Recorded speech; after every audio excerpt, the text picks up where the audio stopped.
Hi, welcome to today's update on the whole COVID-19 crisis. So interestingly, I've got a research report through from Deutsche Bank, and this is not for distribution to retail consumers. This is just for their private wealth clients, but I thought I would share some headlines from that. I think it's really interesting. So what they've effectively done is they've done an analysis of the death rates per population in all of the kind of key countries. So they've covered Italy, Spain, UK, US, France and Germany. And they've used death rates because obviously different countries have different testing regimes. And so using reported cases is a little bit misleading as a statistic.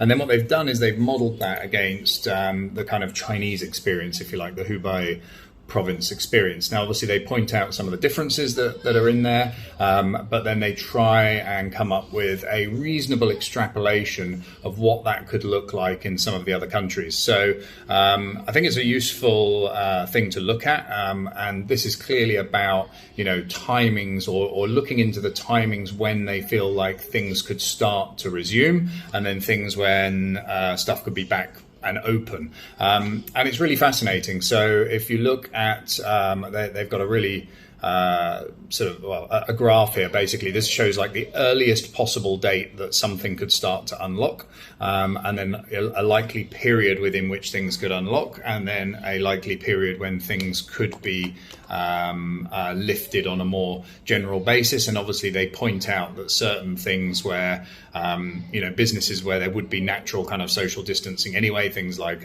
road repairs and infrastructure projects and construction, maybe things like that could probably get back a little bit sooner. And then some of the things where people still would be congregating together would open last.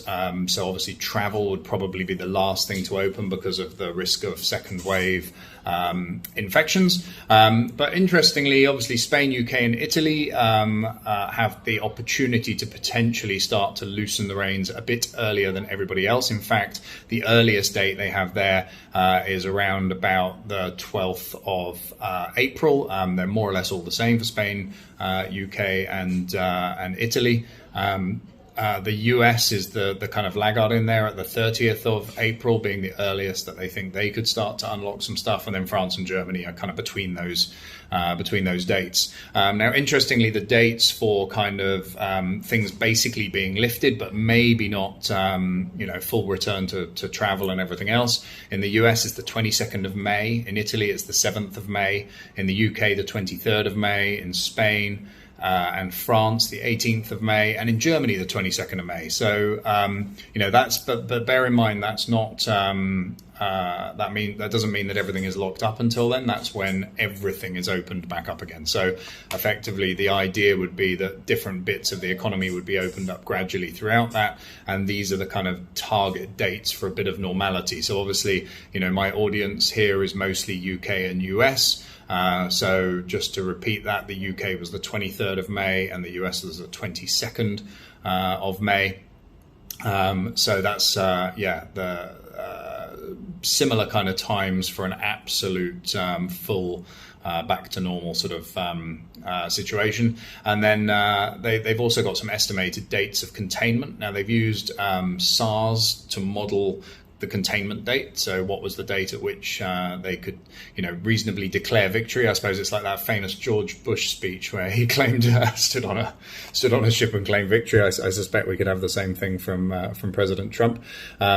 So it, the big risk there, I guess, is a second wave. And I think, one of the things they point out in this report is they need to watch what happens in China and Hong Kong and Taiwan, Korea and Singapore, which are obviously the first countries to get this after China.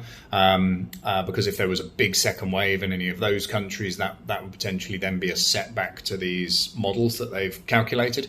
Interestingly, the victory date, if you like, so the containment date, is the 19th of June and the 20th of June for the US and the UK, respectively. But they would anticipate things being more or less back to normal ahead of that. Obviously, I think, we are going to have a new normal going forwards where I think people are going to be a little bit more cautious. There will be, still some social distancing, whether imposed by governments or just people doing it of their own volition. And I think, just people being a little bit more cautious of this. And then obviously vaccines, 2021 is the current target for a vaccine, but with the wind behind it, there is a possibility of having it before the end of this year. If it is ready before the end of this year, that would obviously be the game changer in stopping a resurgence come the next kind of flu season. I think that's another thing to look out for. But it's really interesting because obviously,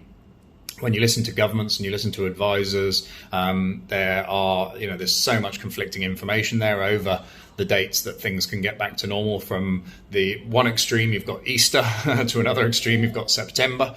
And actually, it's not as good or as bad as either of those, I think. And Deutsche Bank are very careful here to give quite a big range. They are talking about a reasonable date range in here.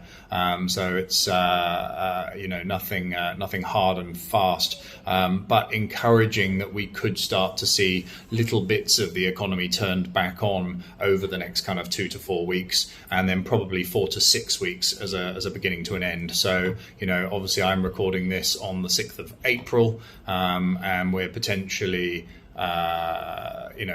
talking about some economic activity coming back in like a week to 10 days time. It's also been predicted, this is not from the Deutsche Bank report, but from other things I've been reading, it's predicted that the US will get to peak death, which I know sounds terrible, doesn't it? But peak death at some point, either this week or next week. And that's obviously a tipping point in terms of the improvement there. And very likely the UK will also get there if it hasn't already. So, that's kind of where we are from these things. Hopefully you're all staying safe and finding stuff that's productive to do while you're in this lockdown period. Obviously, from a small business perspective, it's very hard to get other people to do things. Having said that, it's very easy to outperform your competition right now because I think so many people are treating the lockdown as a bit of a holiday. So you can outwork and outperform everybody if you're basically figuring out how you pivot your business, how you take advantage of this when it returns.